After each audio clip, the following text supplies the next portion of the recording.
Hello, আসসালামু আলাইকুম। সবাই কেমন আছেন? আলহামদুলিল্লাহ আমি অনেক ভালো আছি।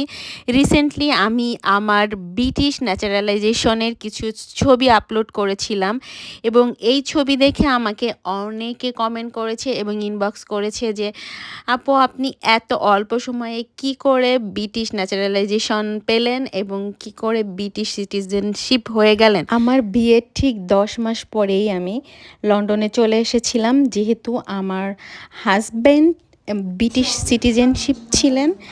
ওনার সূত্র ধরেই আমি লন্ডনে এসেছিলাম স্পাউস ভিসায় এবং দেশ থেকে আমার কিছু এক্সাম দিতে হয়েছিল ভিসা অ্যাপ্লাই করার জন্য। এটা সবারই দিতে হয় যারা যারা স্পাউস বা ডিপেন্ডেন্ট হিসেবে লন্ডনে এসেছেন বা আসতে চান, এবং আমারও সেই ক্রমে দিতে হয়েছিল এবং ২.৫ বছরের ভিসা প্রথমে, তারপরে সেকেন্ড এক্সটেনশন, দেন থার্ড এক্সটেনশন করেছি আইলারের জন্য এবং this is the last on, যার জন্য আমি এখন ব্রিটিশ পাসপোর্ট এখনও হাতে পাইনি। ব্রিটিশ পাসপোর্ট ন্যাচারালাইজেশনের জন্য ওথ নিতেছি।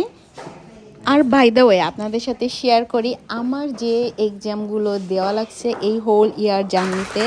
বাংলাদেশ থেকে আমি এক্সাম দিয়েছিলাম A1, তারপরে আমার সেকেন্ড এক্সটেনশনের সময় দিয়েছিলাম A2, তারপর থার্ড এক্সটেনশনের সময় দিয়েছিলাম B1, তারপরে লাস্ট অন হচ্ছে life in the UK. That's all.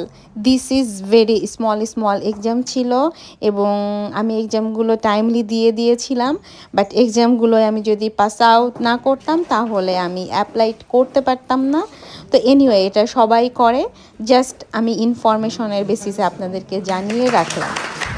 আমার দ্রুত ব্রিটিশ হয়ে যাওয়ার পেছনে সবথেকে বড় এবং মেইন প্ল্যাটফর্মটা হচ্ছে আমার হাজব্যান্ড, বিকজ আমি ওর ডিপেন্ডেন্ট ছিলাম বলেই 5 ইয়ার্সে এত ইজিলি আমি ব্রিটিশ পাসপোর্টধারী হয়ে যেতে পেরেছি, আদারওয়াইজ এটা পসিবল ছিল না।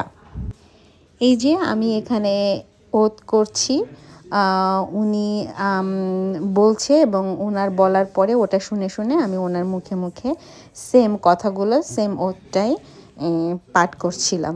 This is very good moment আমার জন্য। Thank you so much my husband. ওর জন্যই বেসিক্যালি আমি 5 ইয়ার্সে ব্রিটিশ হতে পেরেছি, ব্রিটিশ পাসপোর্ট পেয়েছি, এবং thank you so much for everything, for all support. ও আমাকে যদি সাপোর্ট না করতো তাহলে এটা পসিবলই ছিল না। বাই।